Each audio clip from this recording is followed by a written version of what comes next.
We want to welcome you to the Exponential webinar. My name is Dave Ferguson. I'm one of the founders, and I have just the privilege of being the CEO for Exponential. And this year in 2025, our theme is good, great, greater. And really it just is grounded right in John chapter 14, verse 12, where Jesus says, what really is an amazing thing, if you don't blow past this passage, if you really settle in and think about what he's saying, he looks at his disciples, he says, hey, these things you've seen me do, you're going to do them.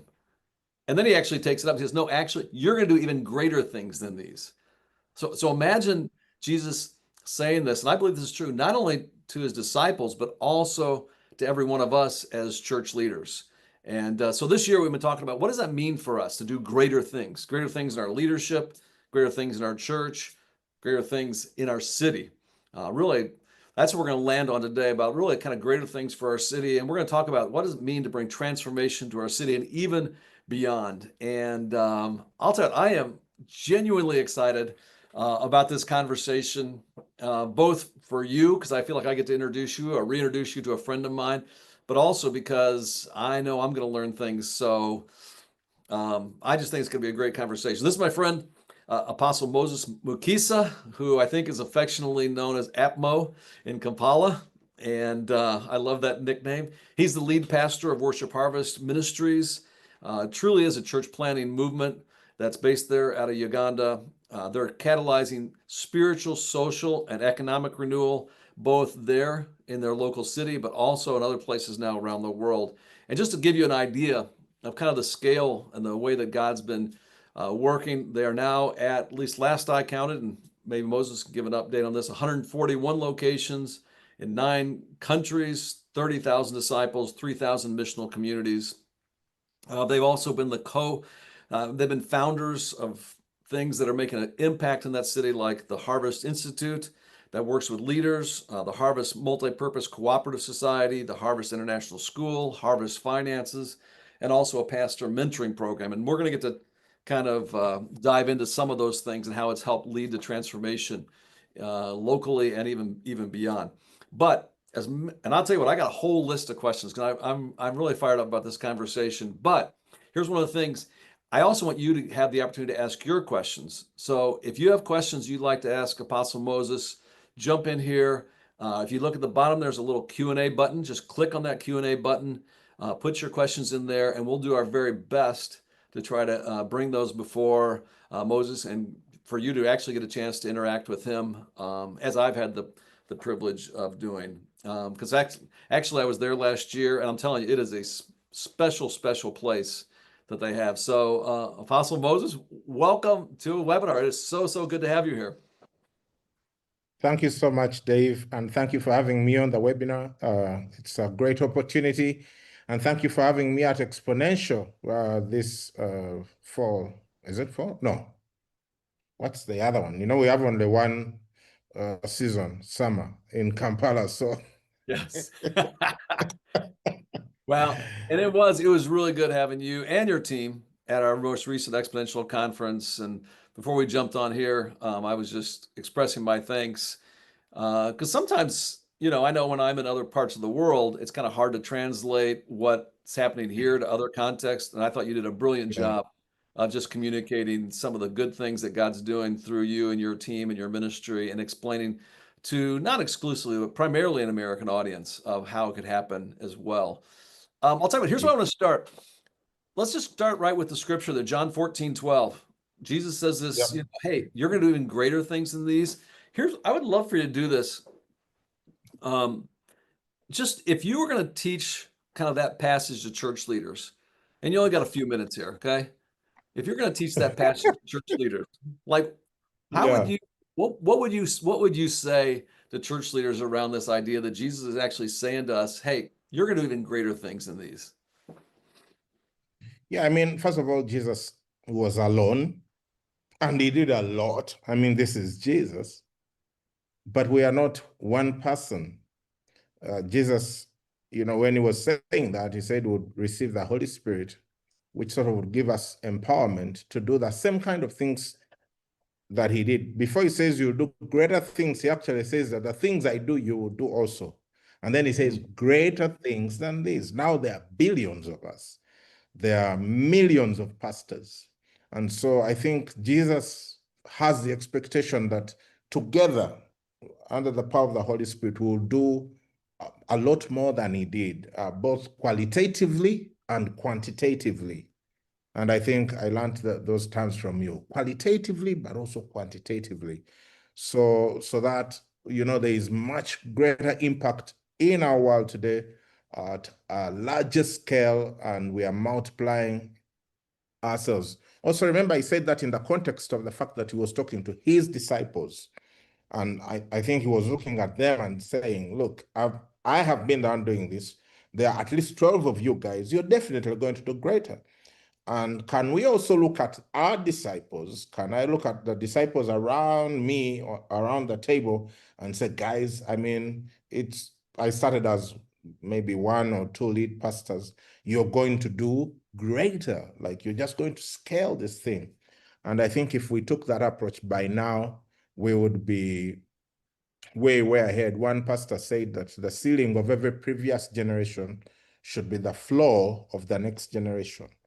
Like, the people coming after us can't do less than we've done, just like we shouldn't do less than the people who went before us. So it's very challenging, but it is full of possibilities when you start thinking about it in terms of, it's not just me, it's many other people. What do we do to activate everyone's gifts, everyone's calling, everyone's vision to reach people for Christ?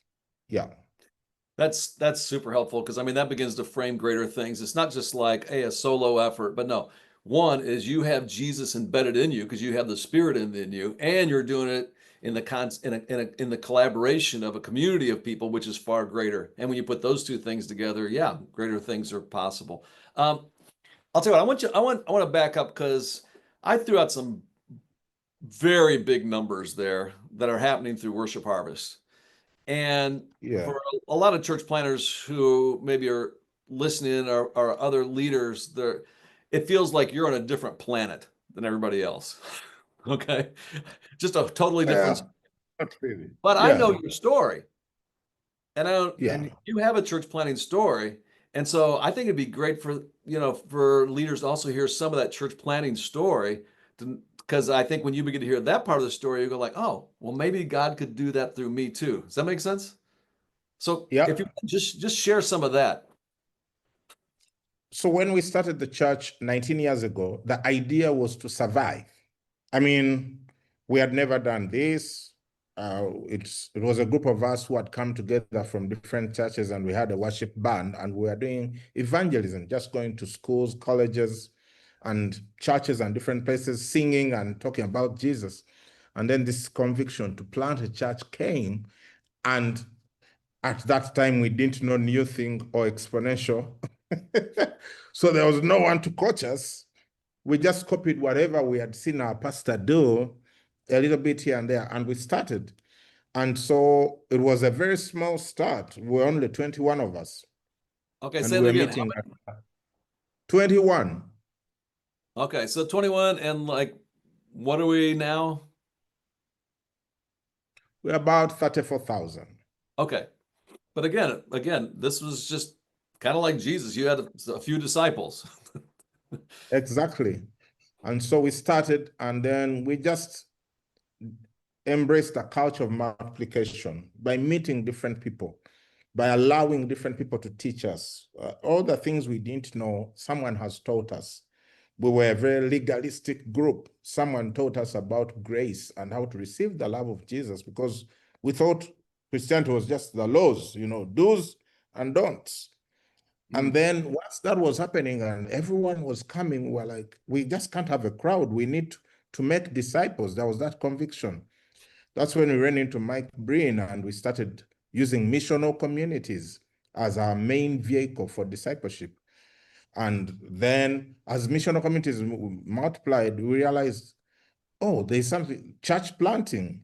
We learned that from ARC, Association of Related Churches. And then while we had the concept, we didn't know how to do it. And then new thing came, and you taught us the how. It's like, you have this big idea, but here is how to do it. And then we started planting churches. And by 2020, by COVID, we had 14 churches. We are very excited about it, 14 locations, campuses. But we had the dream of planting 1,000, and that had been now 14 years. And we're thinking, if we've done 14 in 14 years and we want to do 1,000, we'd better start eating our vegetables because we need to be around for about 1,000 years.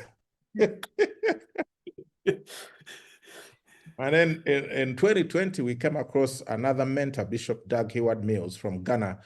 And this people, they had planted more than 3,000 churches in one generation. Wow. And as we started to follow them, our key thing has really been following. We've followed you guys, we've followed Bishop Doug, we've followed the discipleship movement. And so everything came together, the gospel, the desire to make disciples, planting churches. Because when you make disciples, the farther and farther you go, you have to plant churches. People can't be coming from 100 kilometers away because Jesus said we should go to all the nations. And with Bishop Doug, just a spirituality that is required for this kind of work and other things that we learned from him. And now we've been able to scale up to now 168 churches in 10 countries. Phenomenal. So it's really been a story of learning and humbling ourselves and learning from different people, because you see, that's why the whole thing of you'll do greater is immense for us, because when I put together all the people we've learned from, they're from very different backgrounds, different places. They don't know each other, most of them. And now here we are, and we recognize that without a piece from here, from there. So I think Jesus is expecting that as we learn from each other and as we embrace the different gifts he has placed in different places, we can move quicker. So that's our story. So now we are dreaming of planting 3,000 churches, and we are still excited about it. It still feels like we have only done 5%, but that's okay. I'll tell you, you're touching on one of the things too. A couple things. I'll just make a quick comment. One of the values that Exponential has, and New Thing before it had too, was that these kind of conversations between an African leader and an American leader are so important, because there's things that you're doing that we need to learn from you. And we live in an era where now we can have these like this. Here we are on Zoom having this face-to-face conversation with, however many people that are also listening in. And we need to be doing this in order to see those greater things kind of happen. Yeah. I would like to hear a little bit too. You've developed some discipline about trying to dream big. Talk a little bit about that, about the process or the discipline, or what do you do in order to kind of continue to press into these greater things? Does that make sense? Yeah. To press into the greater things, you have to stop looking within. Stop looking at where you are. Stop looking at your church. Stop looking at your small congregation. I remember your own testimony when you went for a training with Neil Cole, and he told you, everyone write your dream down and multiply it by 1 million. Was it 1 million or something like that? Yeah, I talked about that in my book, Hero Maker. Yeah, because my dream was to have a church of 1,000, and then Neil was like, take your current dream and multiply it by 1 million. Can you imagine if you had stayed with that dream of 1,000? I know you just handed over leadership at your church to another leader, but you will have finished long ago. There would be no exponential, because we will not have got to know each other. You will not have helped me the way you have helped me. And so you have to stop looking inside. Most of the churches, we look at the congregation, we look at our building, we look at our parking lot, we look at our stage. Jesus didn't tell us to think about that. He said, you'll be witnesses to me in Jerusalem. Look at the city. Judea, look at the region where you are. Samaria, look at the nation. And the ends of the world, look at the nations. Those are like 4 stages of ministry. Stage 1, your city; stage 2, your region; stage 3, your nation; and then stage 4, the nations. And to get a sense that you haven't really done God's will if you haven't looked at all 4 stages.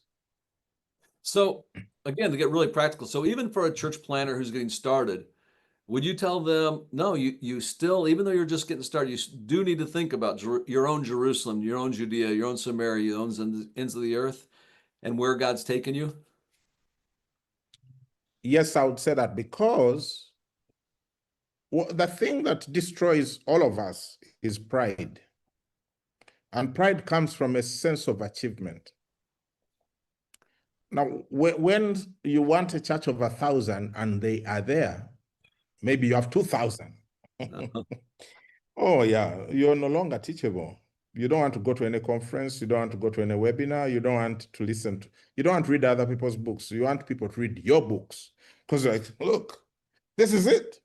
Yeah. But every time you look at the task, our city has 7 million people, the greater Kampala area. I used to say it, and then it was confirmed in a census. Now, 7 million people, the average Worship Harvest church has, on average, 200 people. When you put all our churches together, divided by the number of disciples, it's 200. And then I sat down and thought, what if we increase the engagement in Kampala alone by 10%? That would be 700,000, which would mean we need to plant 3,500 churches, 3,500 in Kampala alone. When you look at those numbers, you just go and pray. There's nothing to say. You're not around trying to feel like you're successful. Because every day we are walking past lost people, driving past lost people, working with lost people, buying from lost people, selling to lost people, interacting with lost people. And those people matter to God. Yeah. Yeah. Well, I'll tell you what, that's so helpful. And for those of you listening, like I said too, we're already starting to get some questions in, and we're going to address some of those. But if you have questions, click on that Q&A button, and we would love to have Apostle Moses respond to those. So let's shift real quick before we start taking some of those Q&As, because we are supposed to talk about greater things for your city, and we've kind of naturally now gone there. What are some first steps that a local church can take to identify and respond to real needs in the city? And if you want to, I mean, like I listed, the Harvest Institute, the Harvest Multiplier Cooperative Society, the Harvest International School, Harvest Finance. Maybe you can illustrate it by some of the things that you've done. But let's kind of, what are some first steps for church planners, and what are some things that you've done? Thank you. We like to say at Worship Harvest that church begins on Monday. Oh, I know. I Sunday love is how you garage say that. time. Say that again. What does that mean? Church begins on Monday. Church begins on Monday, Sunday's garage time. The real church is when we go to work, when we show up in the workplace. Well, what happens on Sunday is just, like if you go to a repair shop and they put some oil in the car, change the tires, that's what happens on Sunday. So that can't be the race. That if you go to a NASCAR race, there's where the cars go into like in the service lane and they change the tires. It is then they go out. The race is not won there where they change the tires and do it. That's not where the race is won. The race is won out on the track. Yes. So the race is won Monday to Saturday. And so when we started building our first building here, we built a few, we were asking ourselves, are we going to open this building on Sunday for 2 hours and close it for the rest of the week? And we said, that's not good stewardship. So we said, why don't we use the rooms we are going to build for children's church and use them as a school during the week? And that's how we started having a school. And what else can we do with the property God has given us to open it up? We learned recently from someone about the synagogue model, how synagogues are built. They have a hospitality aspect, hospitality to the community. They have a financial aspect. They have an educational aspect. Of course, they have a spiritual aspect. And, I forget something else. And so that's why, while churches are being sold all over Europe, there are no synagogues on sale Hmm. because the synagogue doesn't work only on Sunday. It works the whole week. So that's what we have tried to say. It has to be a mindset, because I think most pastors approach ministry from a Sunday perspective. It has to be a mindset to say, how are we a blessing to our community from Monday to Saturday before people come in on Sunday? So just asking yourself that simple question, you may find that you'll end up with answers that may help the mission, as opposed to having a church as an island where people drive in from faraway places, but the immediate neighborhood is like completely detached from what goes on there. They just see cars coming in and cars getting out. So one of the things you've done is, I mean, anytime you have a facility, it is a Sunday through Saturday, 24/7 facility designed to serve the community, designed to serve the city. That's what we're always aiming at. The one where you've been here, we have a school, we have a cafe that's open to the public. We have other things like studios, a TV studio, radio, recording, audio studios, and apartments, places where a person can stay if they come into town from out of the city.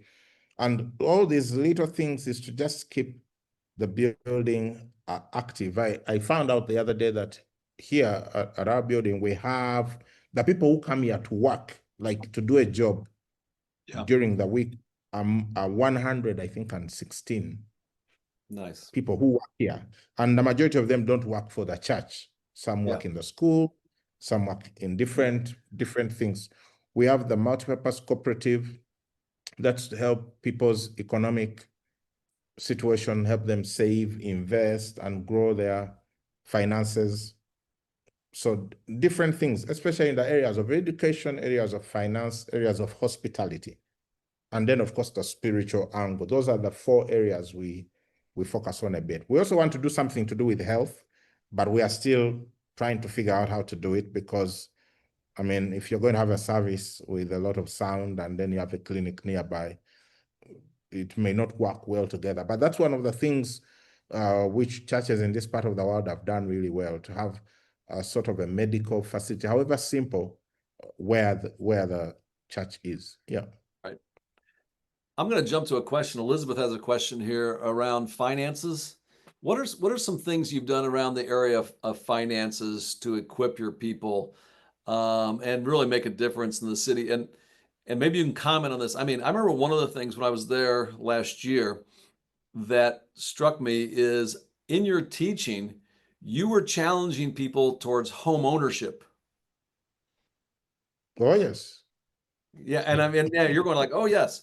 I don't, then again, as an American, like I don't think I've ever taught on that. Now, and again, I think that has to do with the idea that the church is there for human flourishing, which I think you believe. Yes. So explain, like, yeah, what have you done around financial development, and maybe even some comments on, yeah, the teaching around encouraging people about home ownership. So we take economics very seriously. We think that if we fail on the economic front, we will fail with the mission, because the mission is going to require people who are empowered economically to go and plant churches. The majority of our pastors are bivocational. They are not on staff. They are not paid. They are either doctors or engineers, teachers, business people. They run their own businesses. They have people Can they we pause there employ. just for a second? I want people to take that in, particularly. I mean, I know we got an international audience here, but maybe a lot from the West who are used to a different kind of model of church. You would say almost all of your pastors are bivocational. I would say more than 80%. More than 80%. And to Yeah. your point, I mean, you guys were also tremendously hospitable. While I was there, I believe the gentleman that was actually took good care of me was a medical doctor who took off Yes. most of that week just to host me. I mean, there's that kind Oh, of yes. the mission, but also that kind of mobilization of lay leaders and using them as pastors. So this is key to movement, and I want leaders around the world to take that. This is key to movement making, is actually using bivocational as a really important thing, or people that they have a vocation, and they're a pastor is not how they make a living at all. So go ahead from there. I just wanted to punctuate that point. Yeah, so that's how we've been able to plant these churches. If we were having to have people on staff, we would never, ever, we couldn't even have done 10% of what we've done. But because people are equipped to understand how to be economic operators where they are, how to start businesses, how to run businesses, how to work in a job in a way that enables you to serve by, like being really, really among the best at your workplace. Because when you're the best, your bosses are happy with you. They're able to give you time off when you need it to do the ministry. If you're always underperforming, you can't talk about how you need time to go for ministry. They'll say, yeah, now we know why you're underperforming. They will assume that that's the reason you're underperforming. Right. So we do that. We have a whole section of our ministry that that deals with business people. It's called Business Leaders Network International.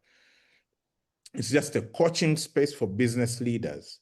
And it has more than 300 business leaders. And then part of our Harvest Institute, we have the School of Leadership and Ministry, but we also have the School of Practical Business, which is a 1-year practical business course that business people come into, and they study how to do business and mission. And many of the people who have gone through that business course, who are business leaders, are now also pastors, because they've learned how to set up systems. Because when you're running a business and it has no systems, you have to be there the whole time. But if you learn how to build systems, then that frees up your time to give some of your time to the mission of Jesus. So we're a bit quite biased towards equipping the business, the workplace, to be an extension of the church, if you like. I'll tell you, and you've done enough to travel too. I would love for you. Now think about the things you just described there. And now two things. One is talk to church planters, and not just in Africa, but around the world, about, okay, Yeah. how do they move from not just being in the city, but actually for your city? Give them, and you're good at this. I mean, give them some principles, give them some practical ideas, some tools, not just being in the city. Okay, I plan this church in the city, but instead I'm actually for the city, making an impact, doing greater things in the city. Yeah, the first area of focus is the people that God sends you. Remember, the people are the church. And everyone that God sends you is an agent of transformation in their family and in their workplace. So the first line of, for lack of a better word, attack is the people themselves. Many times the people that have come to us are coming from families with conflict. We have people who haven't talked to their parents for a long time, where things are not working. And once we teach them how to honor their parents, how to relate well, and then they go back and we hear testimonies of how families have been healed, how families have been united. Many of our members have become the leaders in their families. In here in Africa, we have extended family dynamics, where when I say family, it's not just your siblings and parents, but including cousins, uncles. And because of the respect that people are carrying back into their families, they have become agents of that. I talked about the workplace, how to distinguish yourself in your workplace, and using the same things that we practice in the church, a generous spirit when you go to work, because in most workplaces, it's cutthroat competition. Everyone looks at their colleagues as people they have to get ahead of. But we teach people to say, look at your colleagues as people you have to bless. So you have to remember their birthdays. Be the one that buys them a gift on their birthday or their anniversary. Ask after their kids. No one asks people after their kids at the workplace. Everyone is asking for reports. So that's how you start to become a blessing in the community, using the people. And then using missional communities, we do what we call frontiers.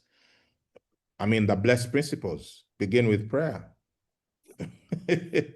Yeah, so these frontiers are like the hands of Jesus. Yeah, begin with prayer, be with them, sharing in meals and all of that to go. Right now, we have more than 4,000 missional communities.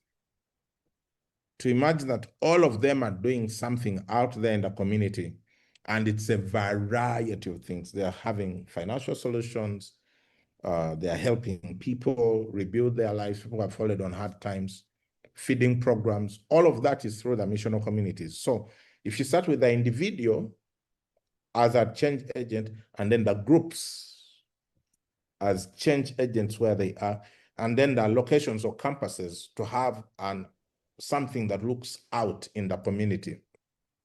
That's a little bit more organized. We have something we call Father's Heart, where we help children who are disadvantaged go back to school and make sure that they continue schooling. And so all of these are just, but we scale it. So there's an individual, the group, and the church. Yes. That's super helpful. I don't care where you're planting a church. I mean, you could be planting a church in London, you could plant a church in Sydney, you could plant a church in Nairobi or Sao Paulo or Chicago, and those things apply. That if you want to be Yes. not just in the city but for the city, and I just kind of want to repeat what I heard you say to make sure I got it right. First of all, it starts with the people, your people. Make sure they Yes. understand their change agents, and part of it is teaching them some skills around relationships, basic things like how to resolve conflict. And then also, Yeah. many of them have a career or vocation. So how do you begin to help them see that as an opportunity also to be a change agent, and also that you have a different disposition, a generous kind of spirit. So that's what the people part. Then your small Yeah. groups or your missional communities, mobilize them, teach them how to be a blessing in their neighborhoods, and then the bigger picture, Yeah. the same kind of thing. That is something. I mean, you could start with day one there and continue to go. That's super helpful. Um, um, you know Warren Bird? Yes. Yeah, He well, our did an friend article on Warren our Bird. church. Yeah, I think Warren interviewed you for an article that he wrote on Outreach Magazine, and he Yes. chimed in here, and he actually says, "Thanks for allowing me to profile you in Outreach Magazine a couple years ago." And here's his question: What's on your Oh, he said, "What's on your T-shirt?" And he said, "One of Dave Ferguson's mentor, Lyle Schaller, would often intentionally wear a T-shirt with a message." What's it say there? We can't see the bottom part. Let us see. There you go. so my That t-shirt says, who are your 12? Who are their 12? And who are their 12? that is So it's about okay. discipleship. Who? And this is not okay. I want to credential this too. This is not just a T-shirt he's wearing because he happens to be on a webinar. When I was there last April, I'm telling you, there were people, all the people, not all of them, but many of the people in the church were wearing these T-shirts that says, "Who are your 12?" Okay, so having said that, why? Why is that such an important question? Why do you wear that on your T-shirts? Why are your people wearing that? Multiplication. We were talking about the greater things. Jesus could look at a group of people and say, you'll do greater things because you're many. I worked it out that if I disciple 12 people and they each successfully disciple 12, and they each successfully disciple 12, you'll have just one church with about 1,800 people. Now, if you multiply and I disciple 12 pastors of that kind of church, and so it goes like that. If you did if everyone discipled 12 people, after 10 generations, you would be at 5 billion. Wow. Yeah, so it's this idea that I think one of the reasons we don't do great things is we are always focusing on the crowd and ignoring the discipleship. In one of your books, you talked about how Jesus spent 70% of his time with his disciples and only 30% with the crowd. Right. And that's how we start to do great things that Jesus did, or even greater, by trusting other people to be able to do the things that we think we should have done ourselves. I'll tell you what. And again, I want to stress something here for particularly the Western audience here. This is why we need to be in community, particularly, I think, with our African brothers and sisters and our Indian brothers and sisters. And candidly, Atmo, I mean, you guys get this better than we do. And part of it is we don't understand that we don't always, or we certainly don't implement that there's a correlation between making disciple makers and getting to movement. And it does take a while. Yes. But if you will continue to do Yeah. that, you're going to see it happen. And I think you're a great case study for it. And I love that you're wearing the t-shirt that reinforces that. I want to ask Thank you you. about this, okay? So at Exponential, kind of our new big dream, particularly in the Yeah. United States, and we would love to share that with other parts around the world as they would love if we could be of help to them. We call it the 16% mission. We want to see 16% because that's a tipping point of all Yeah. churches starting in the US to be level 4, level 5, reproducing or multiplying. You've just touched on one thing there, but again, what are a couple other things that come to mind if we wanted to see that happen across the United States? Okay, that would drive Yeah. multiplication. Here's your assignment. Give me a little bit of coaching. Say, hey Dave, here's the things you need to focus people on, and here's 2 or 3 keys. If we're going to see 60,000 multiplying churches, and hundreds of thousands and millions of multipliers. Wow. Thank you. That's a heavy question. But when I think about it, first of all, you are really, really, really good at articulating vision. From when I heard you starting to talk about this 16%, every time I talk to you, you are talking about the 16%. I need to learn how to to stick with it until, yeah. And I think it's possible. I mean, it's staying with it. The first thing I would do if I was anywhere in the world, whether in America, Africa, etc., and I'm looking at a movement of multiplying churches, is intensify Prayer. Yeah. I have seen that all over the world, one of the things that made the greatest difference for movements that have stayed and multiplied is prayer. And prayer is the thing that we like someone said, we use as the spare wheel, not the steering wheel. It's like, do all this strategy work, etc., and then, do some opening prayer before it.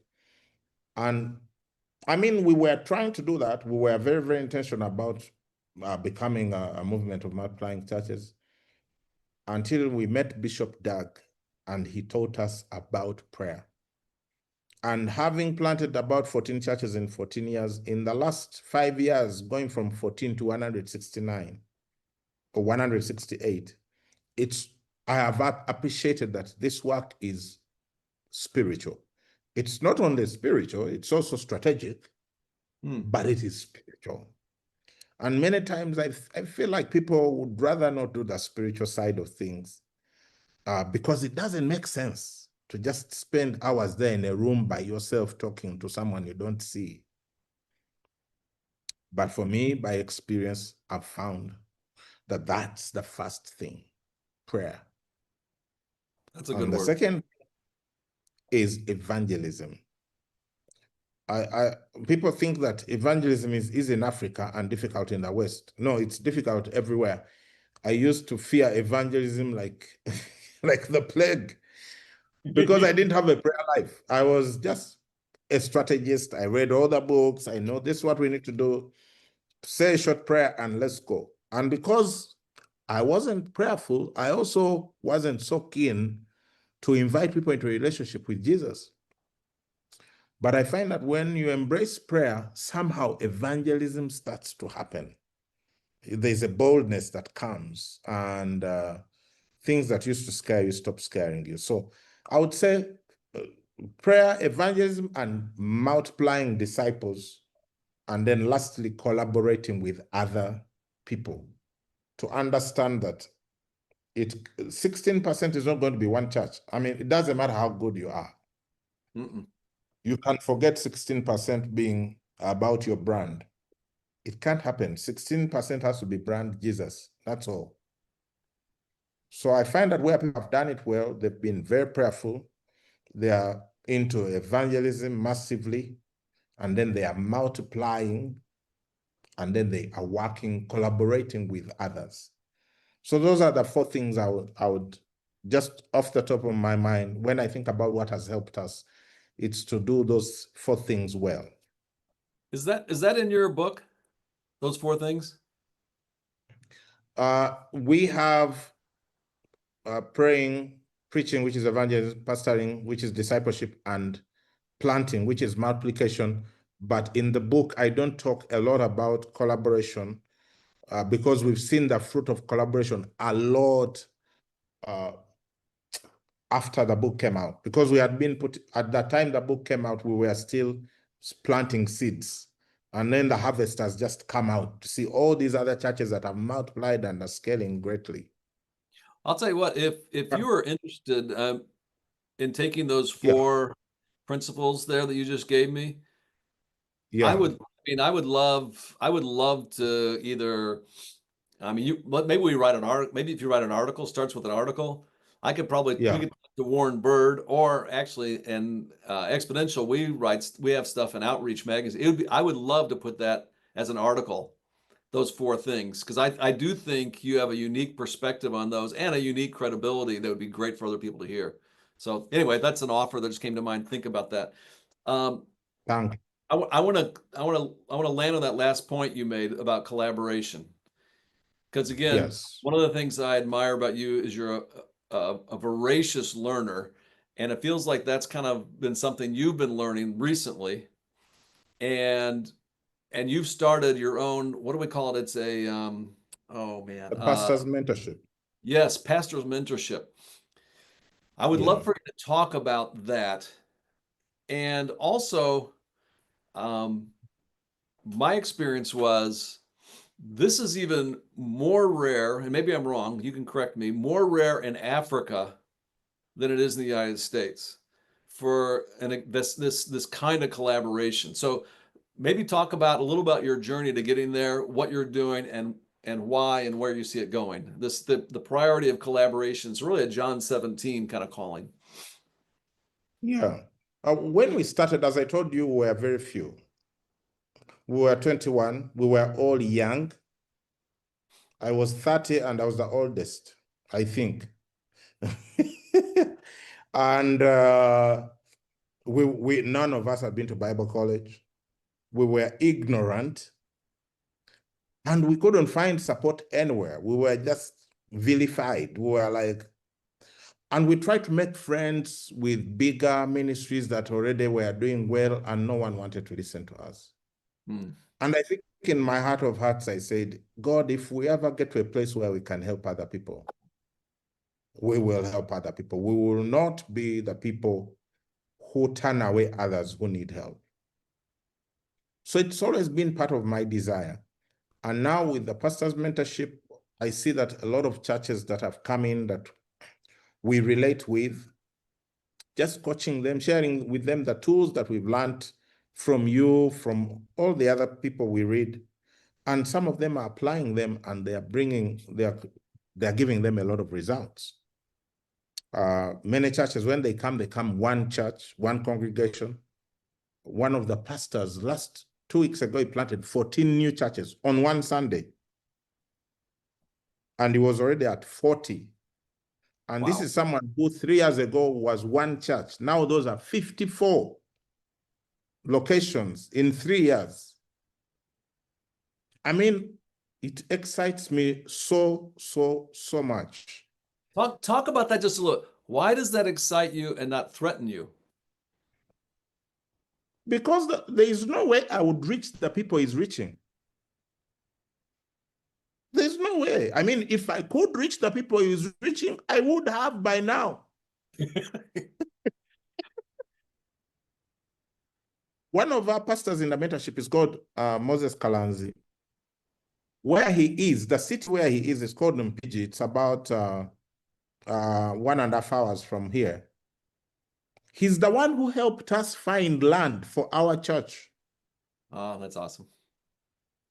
He's the one who helped us check on our construction project. he has helped other pastors in the mentorship. Where his church is, he has a building nearby. He let out that space to another pastor in the mentorship to start his congregation in his building, which is 200 meters away from his church. I love it. I mean, he has helped so many of the people in the mentorship start there in their city. It's called Mpigi. I mean, you'd think this is where he's headquartered. Most of his churches are around Mpigi. He's helping all of us because he sees that. And look, his church has not reduced at all. Rather, we all want to figure out how to support him because of how he has supported us. With 7 million people in Greater Kampala, look, it's useless to think that your church is going to reach those people. Because if you were, you would have been reaching them already. So that's what excites me, that there is a possibility of us accelerating, reaching new people. And I want to, as whatever I can do, I want to really encourage you in that direction, because I think your example is so critical for others to be able to see, because candidly, I mean, you have a very big church, a very big ministry. If you wanted, you could just focus on my thing. But the fact that you're also going like, I know, and I love that you kind of scoff at that, but it kind of, our friend Patrick O'Connell, you got to meet Patrick. Patrick always says this, it's always kingdom over castle. It's always kingdom over castle. And I think, I love that you're living that out, that, yeah, you're wanting to do greater things through Worship Harvest, and you're hustling to make it work and praying. But at the same time, you also know, like, hey, if we're going to really see movement, it's going to happen through these other leaders, these other pastors. How do I mentor them and encourage them to be everything they possibly can be? And I want to say congratulations and thanks for doing that. Well, keep me in check in case I get out and lose my way. You have my number. You can always send me a text and say, Moses. All right. And likewise, you could do the same to me. You have my permission. Yeah, because we need each other. I mean, we can't trust our own hearts. We are always, anytime we can become something else other than what God expects us to be. But I pray that God helps many of us. And recently, God gave me the vision of, how about if you encourage 100 movements to each plant 100 churches in 10 years? That will get you to 100 churches. How many? In 10 years. Yeah, that will get you to 10,000 churches in 10 years. So right now I'm looking for anyone who says, I have 5, I think I can go to 100. I have 13, I think I can go to 100. I have 20, I want to go to 100. Those are the people that I want to support.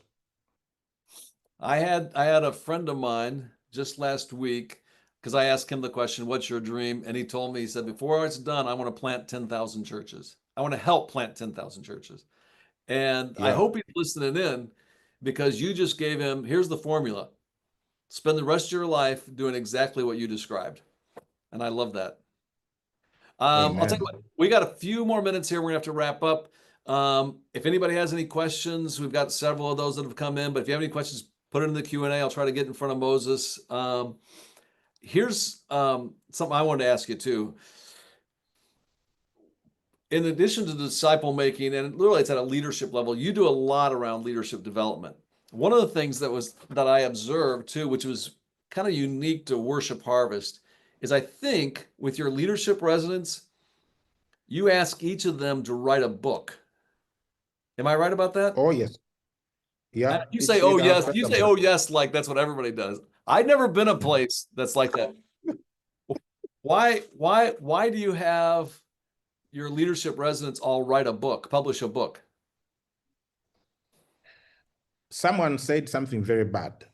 They said, if you want to hide something from an African, put it in a book. And we are saying no. We are saying no. All these leaders have their voice. They have their stories. They have learned something. And, our challenge as a continent has been, we have many great things going on, but we have not written. And we say, if it's worth doing, it's worth doing badly. Write your first book, overcome the fears, publish it, self-publish, whatever it is, so that next time you come across an idea that you think is worth putting out in the world, you already have the experience of having written before. So we are trying to help leaders find their voice, because a leader has to be able to communicate. You can't lead if you can't communicate articulately. Imagine Christianity without the Bible. Yeah. Even Jesus left us a book.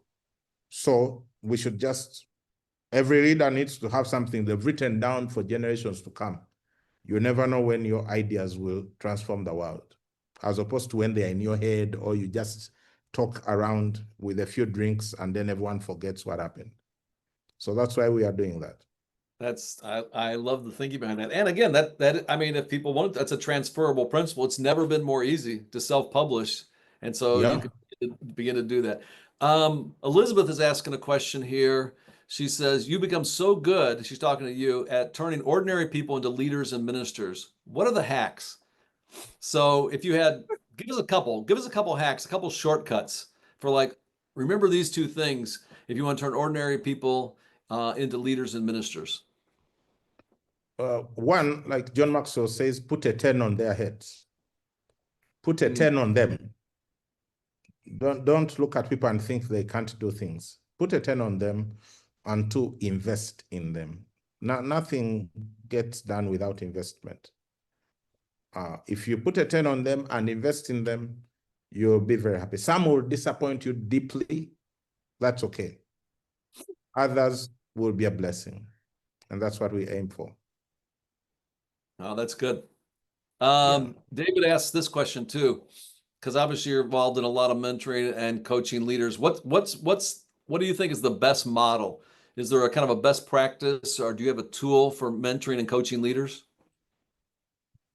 I would say relationship, have a relationship and a rhythm. Relationship and rhythm. So we are friends, but we meet every maybe month, and I teach what I'm learning. Typically, I teach what I'm learning.